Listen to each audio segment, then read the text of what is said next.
Generation to Generation Cowboys and Sports Talk. My dad, my partner, my co-host, Cowboy Joe 64. I am the father. Just to get the Cowboys 2 good games to hopefully understand that they need to go receiver and go high with this next pick. Yeah, that's really what this is gonna be about. All right, you looking live at Generation to Generation Cowboys and Sports Talks. I'm the host, DJ. I tell you what, and we're back with another one. Let's see, move this out the way. We're back with another one. You want to say what's up to the people? Hey, what's up to the people? It's Monday night, so we're gonna talk about this upcoming OTAs. Micah is planning on attending. We're gonna look at how that's gonna go. Trevon Diggs is also in the house, so we're gonna have to see if they're gonna both participate in the drills or are they just gonna kind of do the walkthrough and attend meetings. I don't know what the NFL player agreement says they, have to do. What's up, B Bird? I sent you a message earlier. So we're gonna just kind of see how this OTA goes and what Micah has to say. Hopefully he'll be talking to the press at some point, then we'll kind of see how this week is gonna go. And get OTAs cranked up. As we build up the training camp, we're getting ready for all of the big dominoes to fall.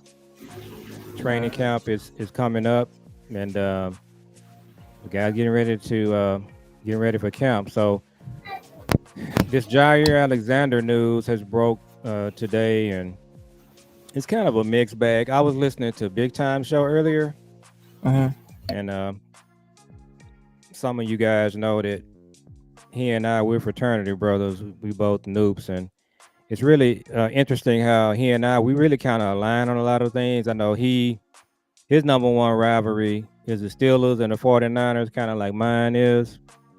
And he also says every time a player comes available, he just always talks about how Cowboy fans just immediately react and say we should sign this player. But I kind of agree with him with this one right here. That he's hurt a lot. He misses a ton of games. So I just don't think he's high on the Cowboys' radar. Then Brian Bartis confirmed on the Fan this evening that he's just not somebody the Cowboys are interested in. So what do you think about that? Yeah, I mean, I get it, and I understand, but I mean, he is always hurt. But one thing I will say about him is that when he does play, he plays at a high level, and being that we have our situation, our cornerback room, I've been saying that our cornerback room is going to be the elitist cornerback room after week 6. After week 6, when we have if everybody's healthy, we have Siobhan Revelle, Trevon Diggs, Deron Bland, Butler, Kyer Elam, Kalen Carson, and whoever else that they decide to go after, before training camp or during after training camp. Our cornerback room is going to be elite after about week 6. So we somebody like Jair Alexander, the only thing that makes him out of the Cowboys' reach for me is the price tag, because he should want to get paid like an elite corner, because he is an elite corner what he plays. I mean, he's just Mr. Hurt guy, and we have Mr. Hurt guys we have a cornerback room full of Mr. Hurt guys. Siobhan Revelle is Mr. Hurt guy. He hurt himself last year. Trevon Diggs is hurt guy. You know what I mean? Deron Bland missed a lot of time last year. So, this is a overwhelming type of stigma when it comes to our cornerbacks. They're all hurt. Malcolm Butler is coming back off of ACL. So it just, the optics don't look good as far as him being hurt, everyone else always being hurt. And then on top of that, like I said, he's kind of out of our price range when it comes to corners, because he's 28 years old. He's a legit corner. So it's not like he's going to be coming in for a veteran minimum contract. He's going to probably come in and want to solidify his contract, being that he got cut, from them. So that means that, he got to do a new contract. So It's not like the situation where you got like Ramsey. The Ramsey situation is worse with contract. You know, he got like $60 million owed or something like that. So with us, we probably gonna be looking at people like Stephon Gilmore. You know, I don't see the Cowboys. I agree with big time, but the reason why they're like that, or the reason why Cowboys fans is like that, is because the Cowboys are so passive, but they never do anything. But Mm. that changed this year. So with that changing this year, I mean, of course, I mean, I'm guilty of it myself because I was talking about Jair Alexander last week before he even got cut. I named one of our shows five cornerbacks and one DT to get, and Jair Alexander was the second person that we talked about. So, uh, I'm a fan. I want to draft him. I mean, I want to sign him, but only if he's gonna take a team friendly deal, and only if he's gonna come in and give us his all for 6 weeks, because that's what we need him for. And but those two things are probably not gonna sway in our favor. So I don't think that we're gonna do anything with him. Um, I forgot what you were saying before you talk about Jair Alexander. You was I talking. was talking about Micah and Trayvon being in OTAs. Will Yeah, they participate in the drills, or are they going to just more like be in the walkthrough phase, just I think. going to all I, of the meetings? yeah, I think that that's what they're gonna do because I think that they are like I named the title. I think they could care less about what the Joneses think, about what the media think. They're on their own time schedule. They doing their own thing, and it's just like when you to me what the NFL is going to, especially with the Cowboys players, they become bigger than the star almost. You know what I mean? Like they have their own brands that they're capitalizing off of. Like Micah, he has his own brand.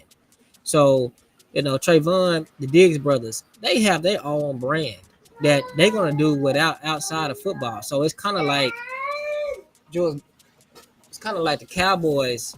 I don't want to say the Cowboys play for them, but it's just like we are offering the Cowboys our service. We gonna do what we want to do, regardless. So it's just like Trayvon and Micah. Nothing persuaded them to come to camp today. This was a part of their schedule. This is what they're gonna do. They already know what they're gonna do. Next Well, week and they're this gonna part is mandatory, it's so mandatory, they're not so gonna miss it. Yeah, they're not gonna miss that. And if they did miss it, it wouldn't make a difference yeah. because they could care less about what people So think. what they're trying to do is this culture thing that Shotty is pushing. It's really a real thing for the players, and they want to be a part of that. So Trayvon, he was working with one of the best trainers in the country down in Florida. A lot of people had questions about why he's there, but the reason he's there is because the guy that he's working with is one of the best trainers in the country in terms of coming off these injuries. So that's why he's there. Players can do that. And then the Cowboys, one of the criticisms they have is they don't have enough training people. That a guy that they have that's over the training, he does a terrific job, but the feedback we've been hearing from players is they're short staffed. So, No, go ahead. the feedback that we heard from peace, shout to you, Swain. No, the feedback that we heard was that Trayvon and them they don't like Britt Brown.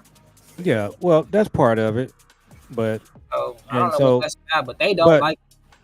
yeah, but he's also working with one of the best trainers. So I think when he comes back to the facility, in July when he comes to camp, I'm not sure that he's gonna have a choice but to work with him. So they'll figure all of that out. Um, I think with To me, it's Micah, like you got a multi-million-dollar business. If Trayvon doesn't like Britt Brown and you're training and you're paying Trayvon $20 million, you should be able to find somebody that he gets along with to train him. yeah. So I I think mean, I think they'll figure all of that out. And I think Trey.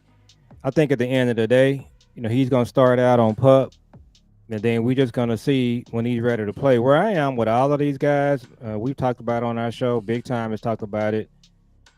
Guys that have had knee injuries, like I have the knee surgery. Some content creators like Big Time, he's had knee surgery. So we all know that these guys they just can't rush back from these knee injuries, including Overshawn. If in a perfect world, I'm not even sure that Overshawn should come back.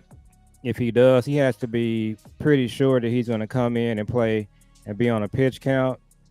Uh, Ravel Clarence Hill reported last week that when he saw him, he was still limping. So these guys need to just play it smart. We're going to have to go with Kyrie Elam. I would absolutely take Gilmore right now and just go ahead and get him signed. I don't think Jair Alexander is going to be affordable. They're not going to do that because they got too many pokers in the fire already. But Gilmore is affordable. He's not hurt. So with Kyrie Elam, Gilmore, Deron Bland, and mix in some other guys, I mean, I think you can get by for 4 or 5 weeks. Hopefully, you don't just get smoked. But I think we can. I think we can get by at those guys. I can't wait to see Elam in camp. Just want to see him covering receivers. They talking about his speed. I want to see it. See it. See what he's able to do in camp. To answer your question, Swain, with all of the lower body injuries we had last year, did we switch up any strength and conditioning coaches? The answer is no. On that, I just googled that, And they and don't have enough of them. That's the issue. They don't have a huge staff. Is what the criticism is. yeah, So that's they the don't have enough criticism. trainers for the players. So the NFL players have to fill out a survey for all of the teams. And strangely enough, the Kansas City Chiefs got the lowest rating from their players about their facilities and all of that. But the lowest rating the Cowboys received was they just don't have enough trainers there. They haven't hired enough people, which that's strange. Again, they got the most money of any franchise, but that's kind of the things that they do. So Yeah, that's so the thing. they need to fix that because we have a ton of lower extremity injuries all the time. So it's like we have So that. what I'm excited to see, whatever Micah does, we kind of hearing that he is going to be moving around like a chess piece. They're not going to just park him at edge where he can be targeted and doubled. We're hearing that Donovan Uzuruke is also playing a little bit of off ball. So it sounds like Eberflus, he's going to try to put together a scheme where these guys are just going to be moving around and you're not going to be able to scheme against them. I mean, that's a good thing. So Coach Marv, he started his new show. Have you listened to his show yet? So he's got a good show. Coach Marv is one of the guys that does the post game show with Boss during the season. So he's a senior OG. He was a coach, but he talked about on his show about Micah moving around as a chess piece, playing more off ball. Micah doesn't really want to do that a lot. So I still think, as Coach Marv pointed out today, he's going to get his snaps at edge. That's just going to happen. But we got to figure out a way to kind of get these guys on the field. We got so many talented guys. And so having them play off ball a little bit is probably what's going to happen. That way you can just kind of move guys around. And the thing about Michael, I think it's going to protect him too, because Michael, he gets wore down at the end of the year. And him just not being parked at the edge position, being targeted, that's going to help him out as the season goes along. Yeah, you can. Yeah, so I'm trying to find that. I wanted to show you all this video that I found. That of Micah calling all of the players. So you was talking about the culture earlier. It's kind of fun to see this. I'm trying to look for it, so you can kind of just talk to him while I try to find this. So that lets you know he's kind of putting Jerry and Steven on the spot. I think Micah is a player that they haven't really dealt with this kind of player before. So Micah, he has all of the tools. He's got the social media part. He's got the, I'm the star on the team. I'm the face of the franchise. Got that going. And he's going to be hard for them to get a handle on. And I think they know it. So I think they're going to figure out a way to get this deal done. It may not be in the next few weeks or so, but training camp is approaching. They don't want him to miss camp because he is probably going to be playing a different role. They got to get him in camp. And we seeing CD post his video from last year where he's talking about how that affected him. And he did, he didn't get off to a fast start. So that's gonna be critical for them to Nah, get Micah in. he definitely didn't get off to a fast start, and and everybody he put everybody on notice with that. Everybody is saying that, so it's about time that they gonna have to address that. They can't let him miss camp and do all of that. But like I said, that's why I named the title of this show what I named it, because it just to me it just seemed like, hey, uh, I don't know if the Cowboys can handle. Well, I know they can handle it, but it's just like, nah, this is a this is different for them for sure. Hey, and one thing we needed to talk about too. I think one of the things that Micah and his agent are doing, they're waiting for T.J. Watt to sign, and T.J. Watt is waiting for them to sign. So that's a part of it. So it's like who's gonna flinch first? Because as soon as T.J. Watt signs his deal, Micah's going to exceed that. So Micah and his agent, it may not actually be Jerry and Steven as much as we think. It may just be they're waiting for T.J. Watt to sign, and because they don't want to sign first, so they may just be holding their cards until they can figure out, what he's going to do, which is smart. Yeah. So they were talking about how they both arrived at camp today, and I guess it really made noise. But see, the players and all of the staff and the player, they already knew that that they was coming Monday. So it's like not to me. It's like to them, it's not a big deal. Like the media is trying to make it. We knew they was gonna do this, but I think Trayvon and Micah are gonna be both gonna be at camp, and it ain't gonna be no big deal at all whatsoever. And also, like so on Trayvon on Twitter today, he had videos of Micah working out. So they was working out together. So whoever they working out with, they working Were out they at were together. they at, were they offside or at the star? They were off site. Yeah. Well, like I said, players are doing that. They got to work out, guys. Micah is not going to do anything to put himself at risk though when they come in, start practicing. He's going to be just probably doing the classroom part and observing. I just cannot imagine he's out there going through all of those drills. And we know Trayvon is not. He's just not ready to play. So he gonna probably start on pup, which is a smart thing. And so we saw Tyler Guyton working out with Tyron Smith, and people are just going. They overreacting with these photos when we get these players in the photos talking about his size and he's smaller than Tyron. I mean, you can look at the photo and tell it's clear that Tyron is standing straight up like he's playing defense, and Guyton is in a position where he's trying to block. So, like I said, people just going overboard with the Tyler Guyton photos. I think what's going to happen with Tyler Guyton, we can just really keep it simple. He just has to have the tenacity to play the position. He has to have the toughness, and that's the only question about that. I'm gonna take you back real quick. Mark Tuanay, he was drafted by Gil Brandt and Tom Landry. He was like a 3 tech.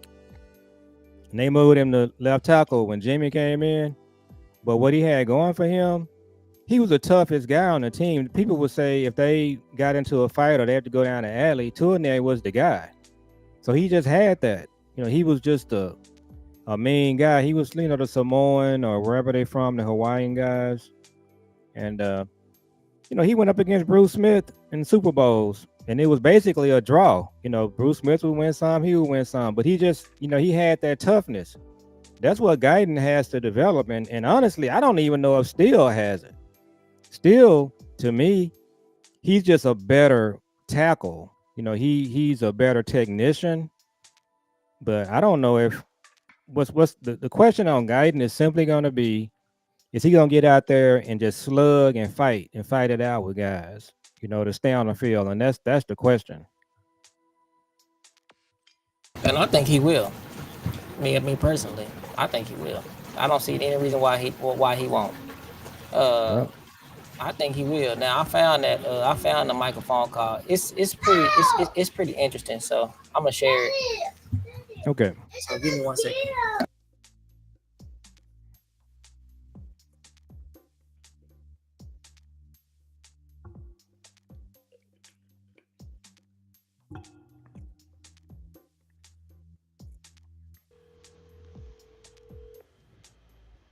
Hello? Yo, Yo, what's going on, fam? no, I just wanted to say goodnight, bro.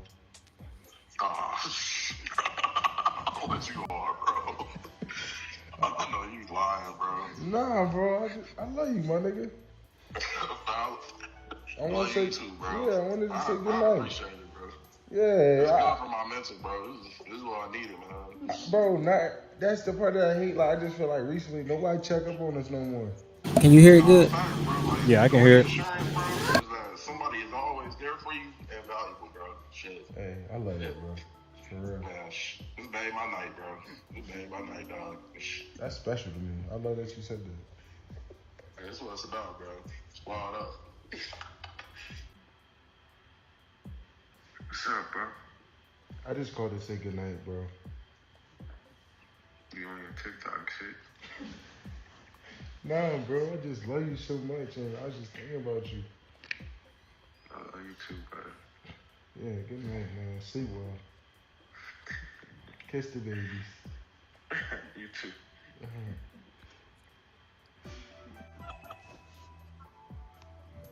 Yo, Yo, bro. what's good? I just called to say good night.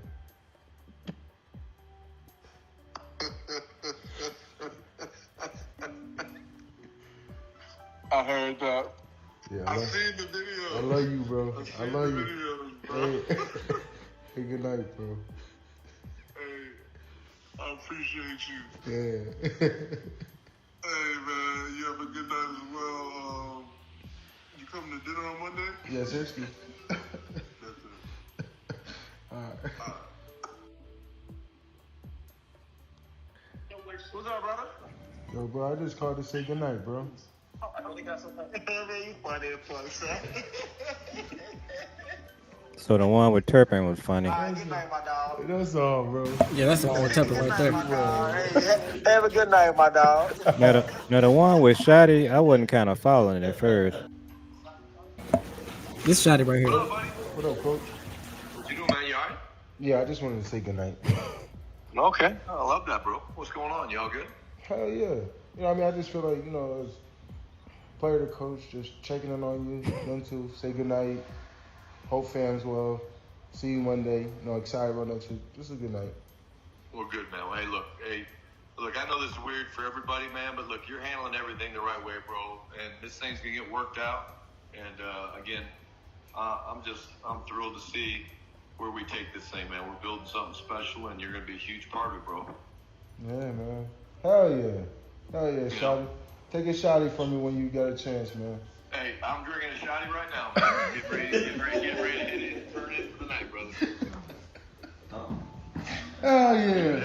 Hey, I appreciate the call, man, for real. And I look forward to seeing you Monday, and it's going to be a great week. Hell yeah. See you soon, coach. All right, brother. Appreciate you, man. Later.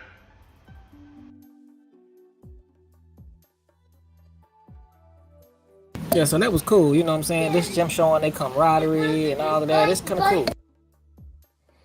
Yeah, it was cool. So that's what they trying to build with the culture, and so we finna see if it amounts to wins or if it's just part of the thing you got to do when you building a team. He's got it naturally, the Pete Carroll thing, a little bit of his dad, a little bit of the Parcells, Jimmy. They were all, they were coaches that worked the entire room. They talked to the offensive coaches, the defensive coaches. Harbaugh, Baltimore, he was a special teams coach when he got hired. So, but he communicates with both sides of the ball. Now, his dad, Harbaugh's dad too, was a legendary high school coach. So it's natural for them, for the Harbaugh brothers. So, Shotty's a natural. So now we just got to see if he's going to transfer to the field, and that's going to be part of that is going to be on Steven and Jerry to finish building the team. I don't think they're all the way there yet, but one thing we know, the players are going to play hard, and they're going to leave it all out on the field. And they're going to play with intensity. They're going to play with a lot of pace. It ain't going to be a whole lot of, slow moving guys. And like I said, so like for I don't mean to cut you off. Over the years, I always be like, now over the years now, everybody know with me, like the Cowboys and the Cowboys games. It's just something that I don't know. It's just something happens to me. I don't know spiritually or whatever. It's just like when I'm watching the game, I have to watch it sober. I can't drink beer or anything like that. It's the only thing that give me a You like natural watching high, it by right? yourself. I like watching by myself.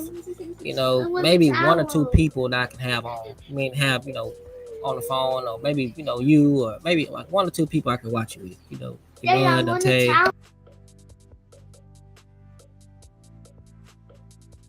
So it's kind of like like so. Um, One thing I always notice is that it seems like the Cowboys play slower than the rest of the NFL teams, right? And that's maybe because I'm Mhm. watching it so dynamically. But I want to say this: over the last few years, that has changed. Over the last few years, they be playing just as fast as everybody else. As a matter of fact, when we play at home, it feels like they moving faster than everybody else. It's a So faster track. They play faster on turf. I mean, no, for sure, yeah, on the turf. yeah, for sure. But They it's don't just play like as good on grass to me. This team doesn't. we be like our team like over the last few years they be running around banging slanging they be doing their thing. It's not Yeah, like it used to be when they be running around all slow. So my thing is just like I love seeing the camaraderie and I love how they playing for each other. They are real friends in real life. I like that. You know what I mean? And I like how Shotty hadn't seen the TikTok, so Shotty didn't know what Michael was calling about. Like that's a TikTok right now where you just call random people or your friends on your phone and tell them good night to yeah. see their reaction. Shotty doesn't know that. So So when he got I that didn't know phone, anything about it. exactly. So when Micah calls Shotty, Shotty's just thinking that Micah's just calling him on a random Now, night, do you think telling him his good night. teammates knew Yeah, they were about the saying it. TikTok thing? Some of them were saying it. Oh, Turpin okay. was just Trayvon was like, man, you doing the TikTok thing, dog. So he was like, you doing the TikTok thing, and then they know, because it's a happening thing. But Shotty did not know. So So when it's sh- it's so it's what? it's, it's cool to me that he called the defensive guys, but then he calls Turpin. So that lets you know Turpin is a guy. But what I was gonna say, and we gonna go ahead and wrap down. We're not gonna be on long. We just trying something out to see if it's gonna work. But I think what's gonna happen too, this preseason thing, the last few years with Jason Garrett and with uh, McCarthy, they just had a real slow paced preseason games where they really wasn't off into it. They didn't really care about winning. I think what's gonna happen with the Cowboys in preseason, Shotty gonna be trying to win all of these preseason games, and that's gonna set the pace too.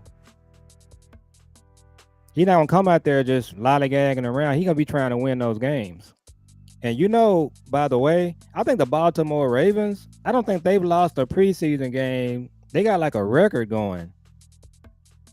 And it carries over into the regular season. They haven't lost a preseason game. You don't think Shotty knows that? Shotty is definitely gonna try to win them preseason games. Yeah. He gonna be running around with it like his pants on fire With the players during the too. preseason. I imagine. Yep. So, but what I want to see is I want to see if Dak and all of them gonna get involved. That's what I want to see. Yep. It's gonna be I think it's gonna be different. It's gonna be fun to watch. Preseason this year is not gonna be boring. You can sit down and watch the games, in live. I done got to where preseason with McCarthy, with Garrett, preseason game on, I might be doing anything. But this year I'm gonna be watching the games from start to finish just to kind of Yeah, because we're see. gonna kind of see, but we gonna kind of. Oh, he said Did Baltimore they lost walk? one game left. But they did lose one. I remember. I think it came down to the end. Uh, but they set the tone for the regular season the way they play. So I think Shotty is gonna. Now, obviously, they might not win the preseason games, but I think he's gonna. The approach is gonna be different. The approach is gonna be different for sure. It's gonna be different, and I think guys are gonna be competing. I can't wait to see Joe Milton. He's gonna be out there with some guys that need to make the team, like Holden, Flanoy, the tight To me, end. that's what's gonna be so much interesting about it is the fact that these guys like Holden and Yeah, and Riverspan Ford the and tight end, fan yeah, for Fairweather. yeah, Fairweather. Those guys right there, to me, those guys are better than the rookies from last year. Well, Yeah, not the look, well, the undrafted free agents and the rookies. So that's gonna be interesting because those guys are gonna be putting up a fight. Like Holden, he putting a whole wide receiver room on notice because I think he's gonna be playing this year. Yep. And then Ravens the playing forward in fair weather, they putting Schoonmaker and all them on notice. They trying to make the team, and they probably gonna make the team. so I agree with B Bird. I think Dak should play the first two, at least a quarter, and then the I mean, what third you want to one do is you just follow the Kansas City Chiefs and how they do things. in Baltimore. That's what you need to do. So hopefully we'll see that B Bird because they gotta change the equation. This stuff that McCarthy and Garrett have done over the years. I think McCarthy, when we look back on it, he did move the ball. He kind of put us in a better position than Garrett left us. Bill Parcells did the same thing. So McCarthy wasn't terrible. He did go 12-5. You got to give him credit for that. So now we can just take what McCarthy did and just try to make it better. And I think it's going to start with preseason. And like I said, let's not forget that Shotty was a part of that staff too. And then let's Yeah. also say that let's also think about this. When people like to say, what like I hate when people say, I asked them, why didn't the 49ers win last year? Oh, they were all hurt. Why did the other teams not win last year? Because they was all hurt. But then when you look at us and they say, why didn't we win last year? And the answer is not we was all hurt. The answer is more like uh, we couldn't get it together on offense, or we was having coaching problems and all of that. Well, my thing is this: on average, if you look over the last 4 years, this team is a 12-win team on average, right? And most of the people that contributed to those 12 wins are still here, and they've only gotten better. Yeah. So it's easily feasible to see that this team can win 12 games this year. The problem that the Cowboys have is when we play playoff teams that are really good, and then when we play teams in the playoffs, the second game, when the game counts, when the game counts for us to win this game, to move on to the next game, that's the end for us. And so we can have an up and down season all year. That's fine. We can limp into the playoffs at 10 and whatever. But if we put it on, all thing that matters is when we get to the playoff, if we can reel off the wins when it counts, if we can do things that other teams cannot stop, no matter what, Yeah, and I can not imagine that Dak doesn't want to play in preseason, especially this year. But he's gonna want to play, I'm assuming. So yeah, he needs to play first quarter. Guyton needs to play. If I was a coach, Guyton would play the first two quarters of the first two games. I'm sorry. This is Mozzie will play every game, every snap. yeah, Mozzie needs to play, but it's a different thing for Mozzie, in my opinion. But Guyton needs to get out there and just work on his game, and then give Awesome Richards a shot. I was listening to the Boss Cowboy last night. Shout out to Boss. He thinks that the Awesome Richards Guyton matchup is going to be a one to watch, and I agree. I think Lou is not as high on Awesome Richards as some people are, but I do want to see Awesome Richards at least just get a first shot at competing, and that's just gonna make Guyton better. It shouldn't be a situation where Guyton just you're the guy and you ain't really got to play preseason. That shouldn't happen.